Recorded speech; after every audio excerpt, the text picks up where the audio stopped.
안녕하세요. 저는 30대에 이혼을 하게 되어 지금은 자유로운 삶을 즐기고 있는 애청자입니다. 평소 사연을 들으며 아픔에 공감을 하기도 하고 때론 함께 욕도 하며 시간을 보내곤 하는데요. 그런 사연 열차에 제 사연이 소개된다고 생각하니 괜스레 마음이 다 떨려오네요.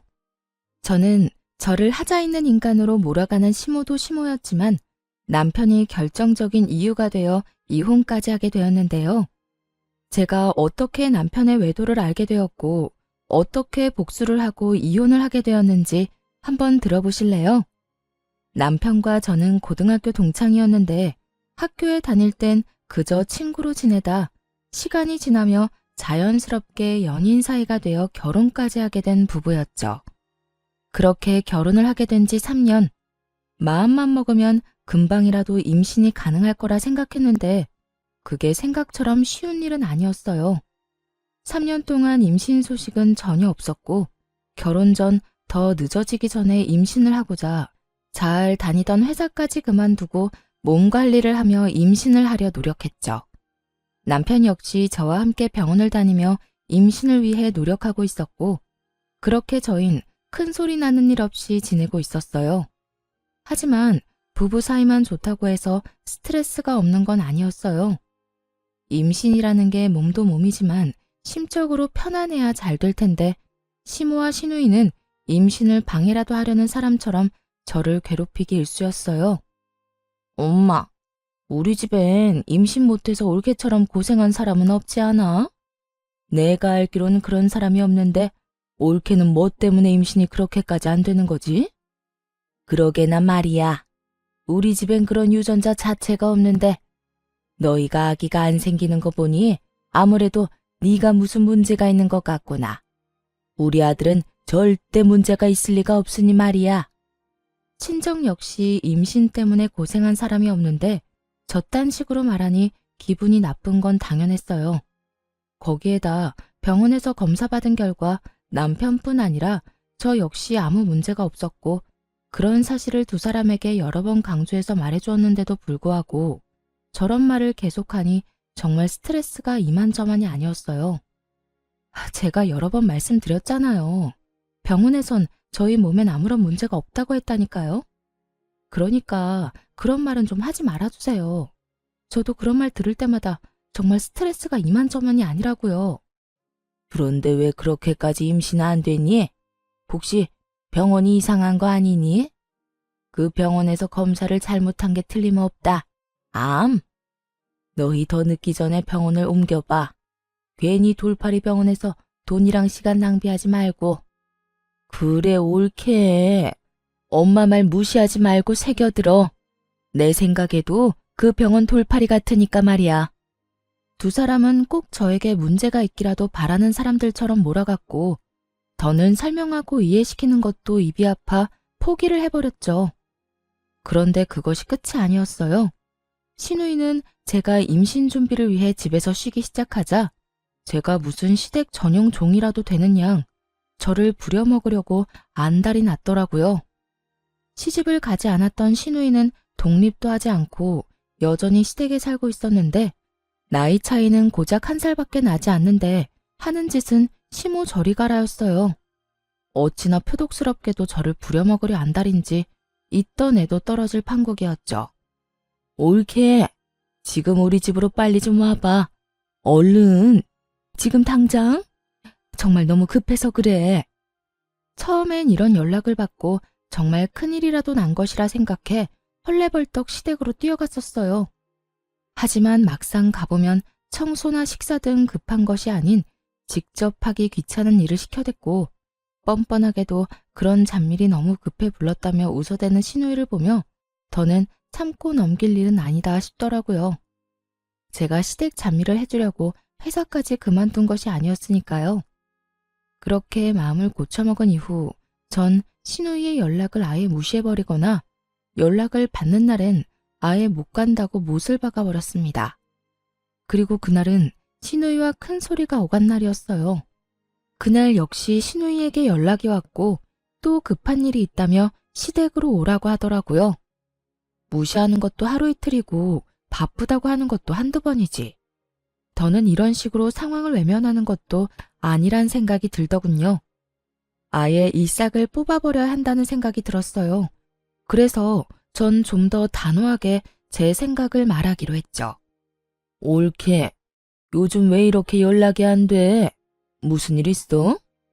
무슨 일 있는 건 아닌데 왜 그러세요? 왜 그러긴. 우리 집에 좀 오라고 전화했지. 집에 급한 일이 있어서 그러는데 지금 좀 빨리 와. 알겠지? 형님, 저도 바빠서 못 가요. 뭐라고? 옳게 지금 뭐라고 그랬니? 지금 못 온다고 한 것 같은데 내가 제대로 들은 게 맞아? 요즘 따라 도대체 왜 이래? 내가 급한 일이 있다니까. 그래도 못 온다고 한 거 맞아? 네, 제대로 들었네요. 형님, 말이 나왔으니까 하는 말인데 제가 회사를 쉬고 있다고 해도 저도 사생활이 있는데 어떻게 형님이 부를 때만 기다리고 있겠어요? 저도 오늘은 바빠서 못 가니까 급한 일은 알아서 해결하세요. 신우이는 못 간다는 제 말에 화가 났는지 막말을 하기 시작하더라고요. 아니, 평소 신우이의 개념이 얼마나 수준 이하인지를 적나라하게 나타내는 말들을 서슴없이 해대고 있었죠. 옳게. 진짜 이런 식으로 나올 거야? 집에서 내 동생 돈이나 쓰면서 노는 주제에 바쁘긴 뭐가 바빠? 그냥 시댁 오기 싫어서 거짓말하는 거 누가 모를 줄 알아? 그리고 시댁 식구가 오라고 하면 오고 가라고 하면 가는 게 며느리로서 당연히 해야 하는 도리인 거 몰라? 이런 말까지 듣고 나니 저만 웃는 얼굴로 대할 필요는 없다는 생각이 들더라고요. 거짓말은 형님이 먼저 했죠. 바쁘다고 그날리를 피워서 급하게 가보면 청소해라 밥해라 등등. 그리고 형님, 같은 여자로서 그런 식으로 하고 싶으세요? 며느리로서 도리 중엔 그런 건 듣도 보도 못했네요, 저는. 제발 적당히 좀 하세요. 저요, 임신하려고 회사 그만둔 거지 그런 일이나 하려고 회사 그만둔 거 아니라고요. 그러니까 앞으로 급하다는 핑계 대면서 저 시댁으로 부르지 마세요. 저는 그대로 전화를 끊어버렸고 내심 이렇게까지 싫은 티를 내고 이렇게까지 말하면 더는 저를 괴롭힐 일이 없을 거라 생각했죠. 하지만 신우이는 더 날뛰기 시작하더라고요. 그날 이후 저를 부르는 대신 저희 집으로 찾아와 집을 엉망으로 만들고 간다거나 이상한 트집을 잡아대더군요. 그래서 제가 집으로도 못 오게 했더니 시모를 앞세우기 시작하더라고요. 그날은 신우이뿐 아니라 시모까지 함께 집으로 온 날이었는데 마침 장봐놓은 것이 없어 마땅히 먹을 것이 없는 상태였죠. 자연스럽게 냉장고부터 열어보던 시모와 신우이는 텅 빈 냉장고를 보고 작정한 듯 잔소리를 하기 시작했어요. 넌 집에서 쉬는 애가 이게 뭐니 이게? 너희 집에서 밥은 해먹고 사니? 나가서 뼈 빠지게 일하는 우리 아들 끼니는 제때 해주는 거 맞아? 그러니까 옳게 이건 아니지. 어떻게 냉장고에 죄다 풀떼기에다가 마실 거 반찬 몇 개밖에 없어? 우리 아들은 고기 좋아하는데 고기 같은 건 없어. 고기는 떨어지는 일 없이 늘 넉넉히 사다 놓거라. 우리 아들이 먹고 싶으면 언제든 먹을 수 있게 말이야. 시모와 신우이는 사이좋게 말을 주고받으며 저에게 잔소리를 해대고 있었고 저는 입을 떼서 무얼 하나 싶은 마음에 아무 말도 하지 않고 있었어요. 제가 무엇라 한다고 한들 제 말을 들을 사람들도 아니고 괜히 잘못 대답을 했다가 그렇지 않아도 긴 잔소리가 더욱 길어질 거라 확신했기 때문이죠. 그렇게 한참을 시모와 장단 맞춰 잔소리를 하던 신우이는 배가 고프다며 휴대전화를 뒤적인다 싶더니 배달을 시키더라고요. 아유, 옳게 내 와서 밥이나 먹을까 했는데 이게 뭐야? 엄마는 배 안 고파? 난 지금 배가 너무 고프단 말이야. 안 되겠다. 간단하게 요기나 하게 참치회나 시켜서 먹어야 하겠어. 언제부터 참치회가 간단한 요깃거리 음식이 되었는지는 몰라도 신우이는 참치회를 시킨다고 하며 음식을 주문했고 얼마 지나지 않자 음식이 도착했어요. 얼마나 많이 시킨 것인지 배달 오신 분의 양손 가득 음식이 들어서고 있었죠. 음식의 양도 당황스러운데 더 황당한 말이 신우이의 입에서 나오고 있더라고요. 어머, 지갑이 없네. 어떻게 하지? 올케, 카드 있지? 올케가 계산 좀 해. 잘 먹을게. 고마워. 그렇습니다. 신우이는 10만 원이 훌쩍 넘는 음식값을 바로 계산하지 않고 만나서 카드 결제 상태로 주문했더라고요. 당연히 카드도 현금도 전혀 가지고 있지 않은 채 말이죠. 제가 초대한 사람이라면 당연하게 제가 계산하는 것이 맞겠지만 제가 초대한 적도 없고 입에 들어가는 밥 한 톨도 다시 빼앗고 싶을 만큼 얄미운 시모와 시누이를 위해 그런 돈을 갑자기 쓰게 되니 너무 짜증이 나더군요. 그렇다고 해서 계산을 하지 않을 수 있는 상황도 아니었고 저는 하는 수 없이 계산을 하게 되었죠. 그것이 끝이 아니었어요. 정작 계산한 사람은 저인데 회는 저에게 한 점 먹어보라는 말도 없이 자신들의 앞접시에 다 옮겨 담아버린 후였고 함께 시킨 사이드 메뉴들은 일부러 다 헤집어 놓은 뒤라 손도 대고 싶지 않았어요. 어머, 올케는 왜 안 먹어? 설마 우리가 먼저 먹었다고 기분 상해서 안 먹는 거야? 에이, 설마. 아가, 너 우리 딸 말이 사실이야? 우리가 음식에 젓가락질 좀 했다고 기분 나쁜 거야? 아니면 더럽니? 그냥 입맛이 좀 없네요. 두 분이서 맛있게 드세요. 애초에 제 몫은 없는 것 같기도 하고요.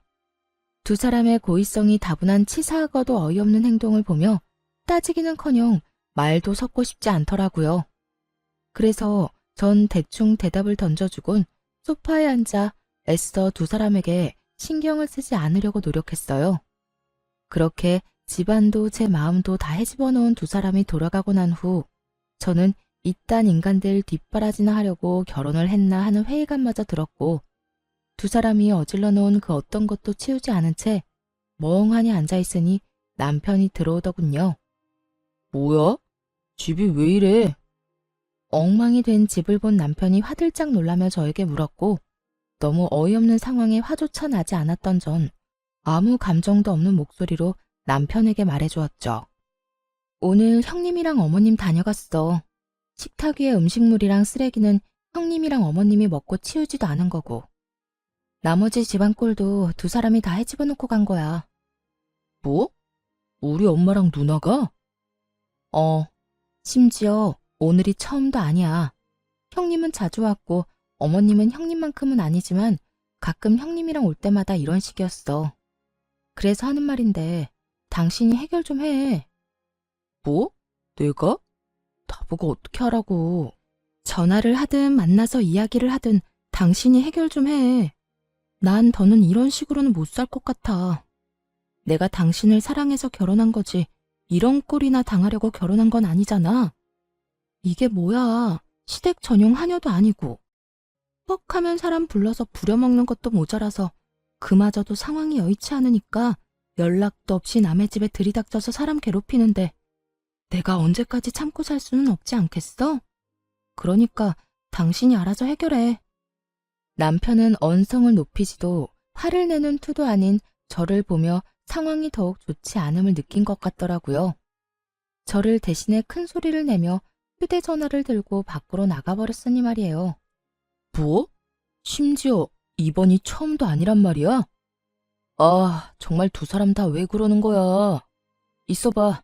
내가 통화 좀 하고 올 테니까 말이야. 이렇게 큰 소리를 치며 남편은 나가버렸고 저렇게까지 화를 내며 나갔으니 다 해결하고 돌아올 거라 생각했어요. 하지만 이런 제 기대와는 달리 통화를 끝내고 집으로 돌아온 남편은 들어오자마자 휴대전화를 내려놓으며 오히려 저에게 짜증을 내기 시작하더라고요. 당신, 내가 방금 누나하고 통화했는데 당신이 먼저 우리 누나 연락은 다 무시했다며? 우리 집으로 오라고 해도 바쁘다고 하고 끊어버리고 누나 말로는 당신이 먼저 말을 기분 나쁘게 했다고 하던데 그게 사실이야?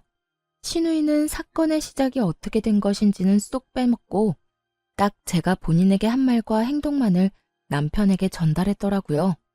잘못은 시모와 신우이가 한 것인데 남편에게 짜증을 내는 것은 아니란 생각에 지금껏 참아왔는데 남편이 그 성의 없는 말투에 참아왔던 화가 끌어넘치더군요. 형님이 그래? 내가 먼저 연락도 무시하고 집으로 오라고 해도 가지도 않았다고? 내가 왜 그랬을 것 같아? 당신은 날 그렇게도 몰라? 내가 이유도 없이 그랬을 사람으로 보이냐고. 당신이 신경 쓸까봐 이때까지 말 안 한 건데 나 일 쉬기 시작하면서부터 형님 심심하면 나 불렀어. 급한 일 있다고 숨 넘어갈 것처럼 연락이 와서 가보면 설거지해라, 청소해라, 밥해라 등등. 내가 그런 거 하려고 일 쉬는 거 아니잖아. 우리 임신 때문에 나도 좋아하던 내 일까지 그만두고 집에서 관리하는 거 아니야. 그런데 어머님이랑 형님은 그런 나를 불러서는 부려먹기 바빴다고. 형님이 그런 식으로 나오는데 당신 같으면 네네 하면서 연락받고 싶겠어? 저는 고함을 지르며 따져 물었고 남편은 제 말에 잠시 움찔하는가 싶더니 생각이란 없는 인간처럼 시댁편을 들기 시작하더군요. 이유가 어찌 되었든 당신이 우리 누나 연락도 무시하고 말도 그딴 식으로 한 건 당신이 잘못한 거야. 누나가 그래도 당신보다 나이도 많고 손윗 사람인데 그렇게 무시를 당했으니 기분이 좋을 리가 있겠어? 그러니까 당신이 적당한 때 봐서 우리 누나한테 사과해. 알겠어? 신우이 대변인 노릇을 하느라 정신이 나가버린 남편을 보는데 정말 오만정이 다 떨어진다는 말의 의미를 알겠더라고요. 저에게 신우에게 사과를 하라며 우겨대는 남편을 보는데 사람이 어쩌면 그렇게 미워 보이는지 더는 마주하고 싶지도 않더군요. 그래서 전 시모와 신우이 때문에 엉망이 된 집을 손가락질하며 말했어요. 사과는 당신이나 하고 이 집 정리도 당신이 해. 뭐? 내가 왜? 내가 왜? 몰라서 물어? 이거 내가 어지럽혔어? 다 당신 엄마, 당신 누나가 이런 거잖아. 식탁 위에 저것들도 계산은 내가 했지만 난 한 입도 못 먹었고 이 집도 내 집이지만 내가 어지럽힌 건 단 하나도 없어. 당신 식구들이 이렇게 한 거니까 당신이 다 치워야 하는 건 당연한 거 아니야? 하여튼 난 절대로 못하니 당신이 알아서 처리해. 알겠어? 그렇게 저는 그대로 방으로 들어와 버렸고 밖에서 구시렁거리는 소리와 함께 치우는 소리가 들려오더군요.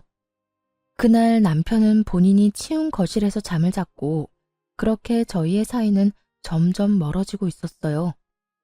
그때쯤부터 남편은 집에서 말도 거의 하지 않기 시작했고 전형적인 바람난 남자의 절차를 밟기 시작하더군요. 그런 남편의 모습을 보며 저는 수상하다고 생각했고 그런 생각이 짙어지던 찰나 고등학교 동창인 여자친구에게 전화가 오더라고요. 이 친구 역시 저와 똑같이 같은 고등학교 남자친구와 결혼을 한 친구였는데 할 말이 있다며 망설이는 것이 보통 일은 아니겠구나 싶더군요.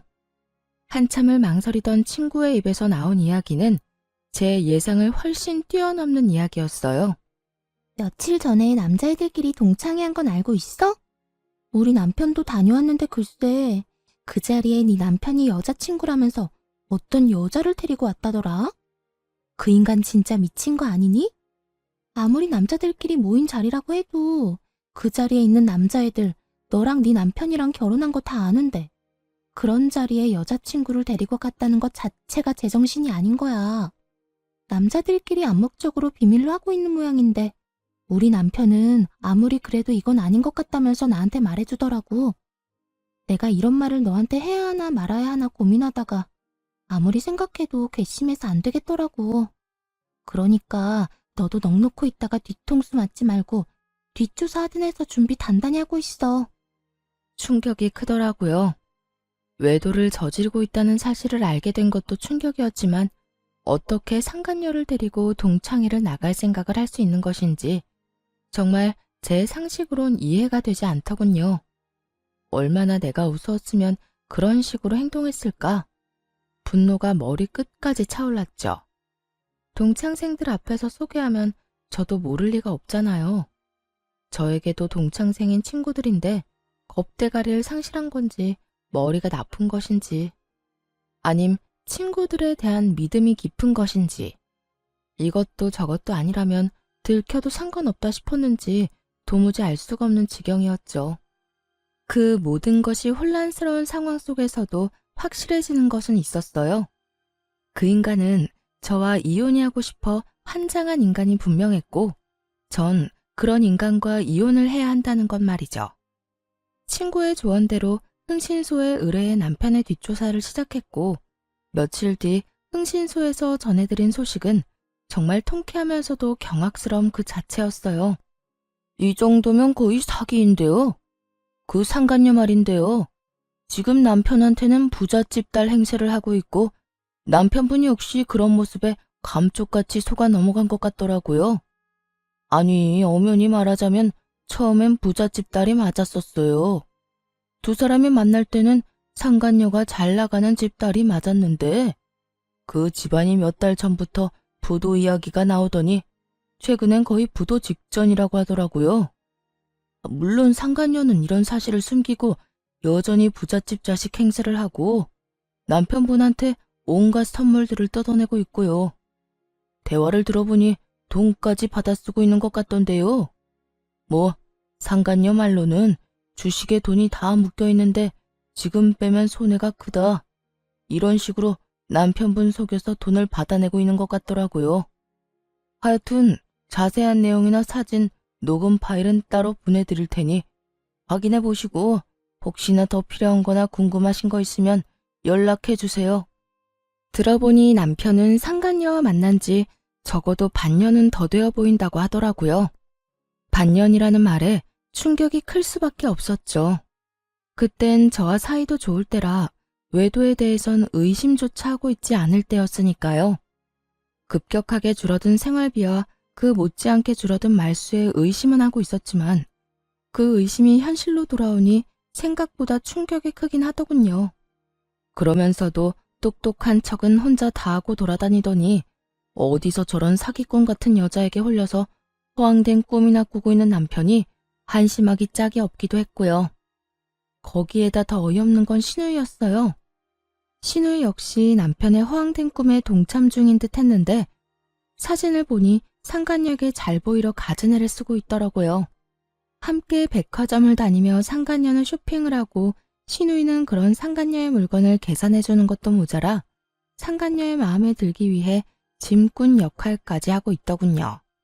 그 사진을 보는데 얼마나 웃었나 모릅니다. 거기에서 끝이 아니었어요. 남편과 상간녀 두 사람의 대화 녹음 파일도 있었는데 그 대화 내용도 가관이었죠.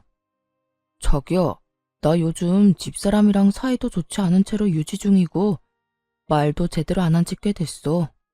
아마 조만간 자연스럽게 이혼 이야기가 나올 것 같아. 잘 됐지? 한껏 신난 남편의 목소리와는 달리 상간녀는 제가 느끼기에도 떨떠름한 목소리로 대답하더군요. 그래?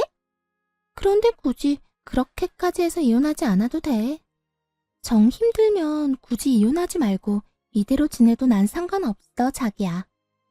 에이, 그래도 이렇게 지내는 것보다 내가 빨리 정리하고 자기하고 당당히 만나다가 결혼하는 게 더 좋지. 그나저나 내가 다 정리하기만 하면 자기 부모님께 인사드릴 수 있는 건 맞지? 어? 그럼 당연하지. 그렇다면 하루라도 빨리 정리하는 게 맞지. 나도 회사 생활 지겹기도 하고 요즘 따라 힘들기도 해서 하루라도 빨리 때려치우고 우리 예비 장인어른 회사에 들어가서 좋은 자리 하나 맡고 싶단 말이야. 자기 아빠가 나 꽤 높은 자리 내주시겠지? 그렇지? 그렇겠지? 아마 자기 만나보면 괜찮은 자리 마련해 주실 거야. 그러니까 그런 걱정은 하지 말고 일단 다니는 회사 일이나 제대로 해. 그만둘 때 그만두더라도 평판이 좋아야 하니까. 우리 아빠 만나기 전까진 회사 열심히 다니란 말이야. 그럼 그런 건 걱정하지 마. 그렇지 않아도 당장이라도 사표 던지고 싶은 거 참고 또 참으면서 웃으면서 일하고 있어. 자기 말대로 다른 회사 가더라도 사람 일이란 건 혹시 모르는 일이고 평판이 중요하니까 말이야. 남편은 상간녀가 파트로 매주를 쓴데도 믿을 태세였고 상간녀는 정말 이혼까지 하고 회사를 그만둬버리면 자신이 남편을 꼼짝없이 책임져야 하니 그건 또 싫었을 거예요. 그렇다고 해서 지금 든든한 돈줄이 되어주는 남편을 버릴 순 없어 보이더군요. 교묘하게 이혼은 권하지도 않고 회사를 그만두면 안 된다는 말을 계속 반복하는 걸 보니 말이에요. 그렇게 대화만 들어도 저는 상간녀의 속마음이 다 들리는데 여전히 아무것도 모르는 남편은 격양된 목소리로 이런 말까지 하더군요. 에이, 진짜. 당장이라도 집사람이랑 이혼해버리고 싶은데 얼마 안 되는 재산 정리도 좀 해야 하고 이것저것 잡음 없이 끝내려면 시간이 조금 걸릴 수도 있어. 그러니까 자기가 넓은 아량으로 조금만 더 기다려줘. 난 괜찮으니까 이혼도 너무 서두르지 마. 알겠지? 역시 우리 자기는 마음도 넓어.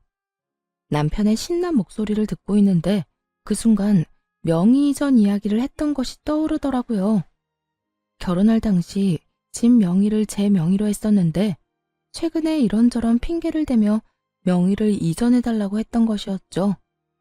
명의 이전은 생각지도 못한 일이라 귀등으로 듣고 생각해보자며 말을 돌리곤 했었는데 그때 생각해보니 남편에겐 다 계획이 있었더라고요.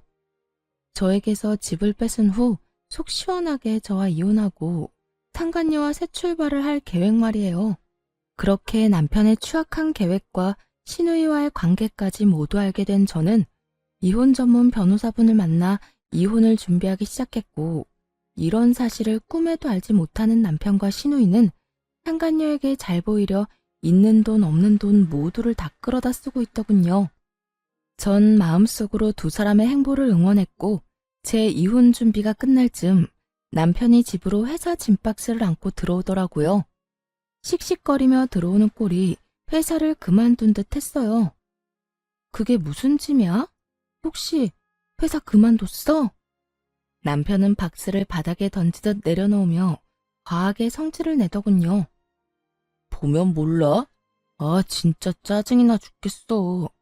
박 과장은 자기가 내 월급을 준다고 착각이나 하는가 봐. 나만 보면 시비에다가 나만 보면 못 잡아먹어서 안달이라니까. 그래서 상사랑 한바탕 하고 그만뒀다. 이 말인 거네. 그래. 아, 차라리 잘 됐어. 이까짓 회사 그만두고 싶었는데 이참에 나도 좀 쉬면서 새 출발하지 뭐. 남편은 상간녀라는 믿을 구석이 있었던 터라 직장 상사와 트러블이 일어나기 무섭게 회사에 사표를 던져버렸고 그런 남편의 모습을 보며 오늘이 그날이구나 싶더라고요. 자고로 집도 절도 없을 때 버려야 더 큰 복수가 되지 않을까 싶었으니까요. 전 여전히 씩씩거리는 남편을 뒤로 한 채 방으로 들어가 남편의 짐을 싸 거실로 나왔어요. 제가 큰 캐리어를 건네자 소파에 앉아 넥타이를 풀던 남편이 화를 내며 말하더라고요. 이게 뭐야? 나 나가라고? 응, 나가. 당신 진짜 너무한 거 아니야? 아무리 당신이랑 상의 한마디 없이 회사를 그만뒀어도 그렇지. 어떻게 이런 식으로 가장을 내쫓으려고 할 수가 있어? 그렇게 상간녀에겐 이혼 노래를 부르더니 막상 저에게 쫓겨나는 건 자존심이 상하는 일이었던 건지 화를 막 내더라고요. 그 모습이 얼마나 기가 차고 어이가 없는지 저도 모르게 코웃음이 다 나더라고요. 당신이 상의도 없이 회사 그만둔 거? 물론 그것도 문제가 있지. 그런데 설마 그런 걸로 내가 당신을 쫓아내겠어? 그러면 이 짐은 뭔데? 방금 나보고 나가라며. 응, 나가. 내가 지금 나가라는 건 당신이 단지 회사를 그만둬서 그런 게 아니라 당신이 바람을 피우고 있기 때문이야. 당신이 바람을 피우고 있는데 회사 그만둔 게 무슨 문제가 되겠어? 여보, 내가 바람이라니 무언가 오해를 하나 본데 나 그런 짓 절대 못하는 거 알잖아. 그런 짓은 절대 못한다는 인간이 내 뒤에선 내 등에 그렇게 비수를 꽂았어? 내가 정말 몰라서 이때까지 참은 줄 알아? 저는 고함을 질러버렸고 남편의 얼굴은 사색이 되어가더라고요. 제가 모든 사실을 안다는 건 계획에는 전혀 없던 일이라 어떻게 해서든 이 난관을 헤쳐나가 보려 갖은 애를 쓰더군요. 무슨 말을 하는 거야 도대체. 어디서 무슨 말을 들었는지는 몰라도 다 오해야. 당신은 나를 그렇게도 몰라? 나 당신뿐인 거 누구보다 당신이 더 잘 알잖아.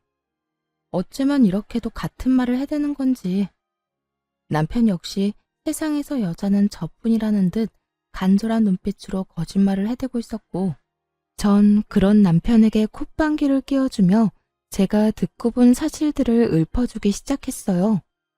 당신을 잘 알긴 알지. 당신 남자들만 모이는 동창회 상간녀까지 모시고 갔더라.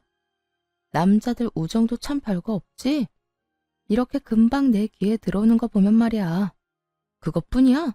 당신 누나도 그 여자랑 짝짝꿍이 맞던데? 백두기도 아니고 이 백화점 저 백화점 다니면서 돈을 물 쓰듯이 쓰던데? 당신이 그걸 어떻게... 누가 다 말한 거야? 당신 혹시 내 뒷조사했어? 뒷조사를 했든 앞조사를 했든 지금 어떻게 한지가 중요해? 내가 모든 사실을 다 알았다니까. 당신이 지금 부잣집 여자랑 적어도 6개월 전부터 만나왔단 거. 그 부잣집 여자한테 눈이 멀어서 나하고 어떻게 하면 이혼을 잘할 수 있을까 머리 굴리고 있는 거. 심지어 바람까지 피운 주제에 홀랑 하나 있는 이 집도 나한테서 뺏어가려고 명의까지 가져가려고 했던 것까지 말이야. 참 대단하다 대단해. 그래도 우리가 연애부터 시작해서 결혼 생활까지 몇 년인데 나한테 이 집 넘겨주는 게 그렇게 아까웠니? 하물며 이 집 살 때 내 돈이 더 많이 들어갔는데. 남편은 제 말에 더는 할 말이 없는지 제 눈치를 살피다 깊은 한숨을 길게 내쉬더라고요. 그리고는 이내 지금까지 보였던 눈빛과는 전혀 다른 눈초리로 절 보며 이렇게 말하더군요. 그래, 아까웠다 아까웠어. 당신 돈이 얼마나 많이 들어갔든 어쨌든 내 돈도 들어갔고 집값도 그만큼 올랐는데 안 아깝겠어? 그래서 어떻게 해서든 명의 내 명의로 옮겨오고 자연스럽게 이혼하려고 했었다. 그게 그렇게 잘못한 일이야? 사람이라면 전부 자기 이득부터 따지기 마련이야. 나도 자연의 이치에 따라 내 이득 좀 따지겠다는데 그게 왜? 남편은 무엇이 잘못된 것인지 전혀 알지 못하는 눈치였어요. 애초에 저와 남편의 사이에서 제일 큰 문제는 남편이 저를 배신하고 다른 여자를 만났다는 것인데, 그것에 대한 언급은 단 한마디도 없이 오로지 집 이야기, 이득 이야기만 한 걸 보니 말이에요. 당신 머릿속엔 지금 돈밖에 없어? 오로지 이득, 돈, 재산 이런 거밖에 없냐고. 당신 이득 따지는 거 가지고 내가 이래? 지금 우리 사이의 문제는 당신이 나하고 검은 머리가 팥뿌리가 될 때까지 잘 살아보자던 약속을 어기고 다른 여자한테 홀려서 나를 버리겠다는 계획을 세운 게 문제라는 거야. 당신이 날 배신했다는 게 문제라고. 검은 머리 팥뿌리가 될 때까지 잘 살아보자. 요즘 세상에 그걸 지키고 사는 부부가 몇이나 된다고 이래? 다들 밖에서 마음 맞는 이성 친구 한두 명씩은 두고 스트레스도 풀고 그러고 산다고. 그걸 보고 버렸다, 배신이다, 그러면 안 되지. 다 순리대로 지내다 보니 어쩔 수 없이 일어난 일들이라고. 뭐? 순리? 언제부터 불륜이 당연한 흐름이 되었니? 네가 사는 세상이 어떤 세상인지는 모르겠지만 내가 사는 세상엔 불륜은 당연한 게 아니거든? 당신 어쩌다 인간이 이렇게까지 변했어? 어쩌다 인간이 이렇게까지 파렴치한이 됐냐 말이야. 지금 그런 게 중요해? 아, 다 됐고 당신도 나한테 더는 미련 없지? 나도 당신한테 감정 사라진 지 오래야. 이 빌어먹을 집 때문에 당신이랑 계속 살았던 거지 당신한테 마음이 있어서 같이 살았던 게 아니라고. 차라리 잘 됐지 뭐. 이딴 집 당신이나 가지고 일도 이렇게 다 틀어진 김에 이혼이나 빨리 하자. 당신이랑 이혼하고 그 여자랑 결혼만 빨리 하면 이까지 집값이야 껌값인데 뭐. 상간녀의 집이 쫄딱 망한 것은 꿈에도 모르는 남편은 기고만장한 얼굴로 저에게 집이나 먹고 떨어지라며 집을 나가버리더군요. 앞으로 본인 앞에 펼쳐질 앞날에 대해 아무것도 알지 못한 채 기고만장한 꼴로 집을 나가는 남편의 뒷모습을 보는데 화가 나기는커녕 웃음만 났습니다. 그렇게 진행된 이혼에서 저는 남편, 상간녀, 시누이 모두에게 위자료를 청구했고 세 사람 모두에게 위자료를 받고 이혼할 수 있었어요. 이혼하는 그 순간까지 상간녀는 부잣집 딸 연기를 하고 있었는데 저에게 주어야 하는 위자료 역시 전 남편에게 받아내고 있더라고요. 자기야, 나 아직 주식 정리를 못했는데 위자료 어떻게 해? 아까 들어보니까 위자료 이자가 은행 이자보다 높던데. 그냥 주식을 정리해야 싶기도 하고.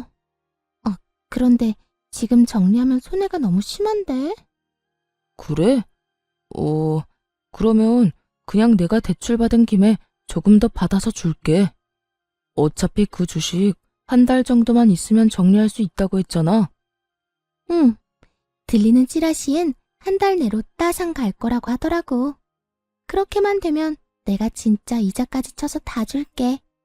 돈만 돌려주겠어? 자기 인생 펴는 거야, 이제. 상간녀의 말에 전 남편은 얼굴 한가득 행복 가득한 미소를 지어 보이더라고요. 저와 이혼하는 그 마당에 말이죠. 그 모습을 보는데 저 역시 웃음이 터져나와 크게 혼이 났네요. 주식에 큰 돈이 묶여있는 것도 거짓말, 앞으로 인생이 필 일만 남았다는 것도 거짓말이란 것을 저는 잘 알고 있었으니까요. 그렇게 전 남편과 전 시누이가 빚쟁이가 된 채 소송은 마무리되었고 이혼 확정 서류를 제출하면 모든 것이 끝이 나는 날이 다가왔어요. 전 남편은 서류를 제출하려던 저를 기다리고 있었는데 그 몰골이 말이 아니더라고요. 죽도 한 그릇 못 얻어먹고 다니는 것인지 피골이 상접한 것은 물론이었고 행색도 남루한 것이 굳이 물어보지 않아도 어떤 상황인지 훤히 보이더군요. 제가 전 남편을 발견한 직후 전 남편 역시 저를 발견했는지 다짜고짜 저에게 달려와 무릎을 꿇고 빌기 시작하더군요. 여보, 서류 제출하러 온 거야? 이 서류 제출하면 우리 진짜 끝인 거 알고는 있지. 잘 알고 있지. 그러니까 이렇게 아침 대바람부터 온 거 아니겠어? 하루라도 빨리 너 같은 인간이랑 깨끗하게 정리하려고 말이야. 여보, 그러지 말고 다시 한번 생각해보면 안 될까? 우리가 이렇게 이혼한다는 거 정말 말도 안 되는 일이잖아. 뭐? 말도 안 되는 일? 뭐가 말도 안 되는데? 당신 말대로 우리 고등학교 때부터 해서 지금까지 함께한 시간이 얼만데 이대로 우리가 헤어진다는 게 말이나 된다고 생각하는 거야? 정말 웃기지도 않더라고요. 그 긴 세월이 그렇게나 소중하다는 사람이 어떻게 다른 이유도 아닌 외도로 인해 이혼까지 하게 만들었으니 말이에요. 심지어 끝까지 반성은커녕 비웃기 바빴던 걸 제가 다 기억하고 있는데 이제와 이렇게 매달리는 꼴을 보고 있자니 통쾌하기는커녕 미친 듯이 화가 났어요. 그 세월이 그렇게 소중했다는 인간이 그딴 짓을 했니? 기억 안 나? 당신 나하고 이혼하는 그 순간까지 미안하다는 말은커녕 본인은 잘 먹고 잘 살 테니 나는 이혼녀 딱지 붙이고 잘 살라고 했던 거. 그런데 이제 와서 무릎까지 꿇고 왜 이런데? 갑자기 집 나갔던 양심이 다시 되돌아오기라도 했는가 봐. 그땐 내가 정말 정신이 나가버려서 당신한테 어떤 짓을 하고 있는지조차 몰랐어. 나 사실 당신이랑 그렇게 이혼하고 나 당신 많이 그리웠어. 나한테 당신이 정말 없어서는 안 될 존재라는 것도 알았고 오로지 당신만이 내가 사랑할 수 있는 여자란 걸 깨달았지 뭐야. 깨닫기는 개뿔. 상간녀의 집이 쫄딱 망해버려 쥐뿔도 없는 상황이란 걸 전 남편은 알게 되었고 전 남편은 상간녀를 닥달하기 시작했다 하더군요. 손해볼 것이 하나 없는 상간녀는 헤어지자는 말과 동시에 받았던 돈은 한 푼도 갚지 않고 도망을 가버렸다는 소문을 이미 다 전해들어 알고 있는 상태였죠.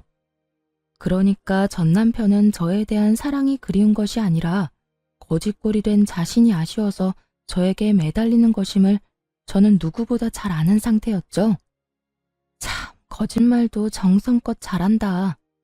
야, 내가 너 바람난 것도 다 알고 있었는데 네가 지금 왜 이러는지 모를 줄 알아? 혹시 당신도 내 소식 다 들은 거야? 당신도 다 아는 것 같으니까 솔직하게 말할게. 그 여자 알고 보니까 회사 부도가 났었더라고. 그 사실을 나한테는 감쪽같이 속이고 주식 핑계대면서 나한테 돈 뜯어가고 있었고 정말 너무하지 않냐? 어떻게 날 속일 수가 있어?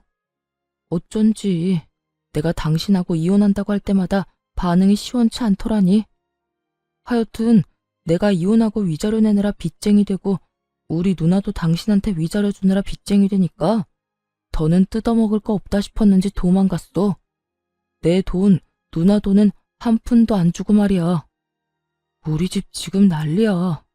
나 회사도 그만두고 취업도 안 돼서 대출금 갚을 돈이 없어서 엄마 집까지 팔아 대출금 갚아야 하는 신세라고. 어쩌다 내 신세가 이렇게까지 된 건지. 전 남편은 눈물까지 짜내며 하소연을 하고 있었고 전 궁금하지도 않은 이야기를 듣고 있자니 하품이 다 날 지경이었어요. 그걸 몰라서 물어? 남의 가슴에 대못 박아놓고선 너는 평생 떵떵거리면서 행복하게 살 수 있을 거라 생각했어? 남의 눈에 눈물 나게 하면 네 눈엔 피눈물 나는 법이야. 그래서 할 말은 다 했니? 그 하품이 나오게 지겨운 하소연은 다 해댔냐고.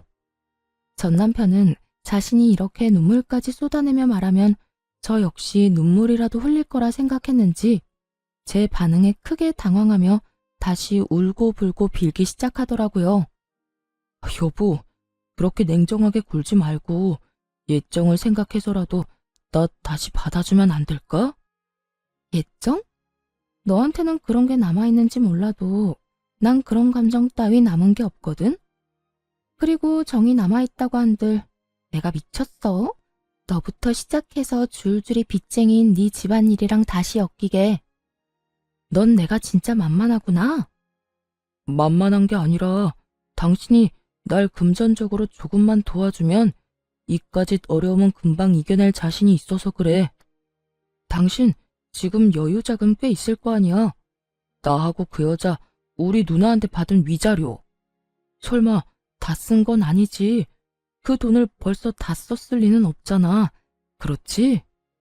이때껏 꼴꼴 감춰두었던 전 남편의 추악한 속내가 드러나고 울고불고하며 제 바짓가랑이를 붙잡고 있는 전 남편의 손을 뿌리쳐버렸어요. 이거 나 소름 끼치니까.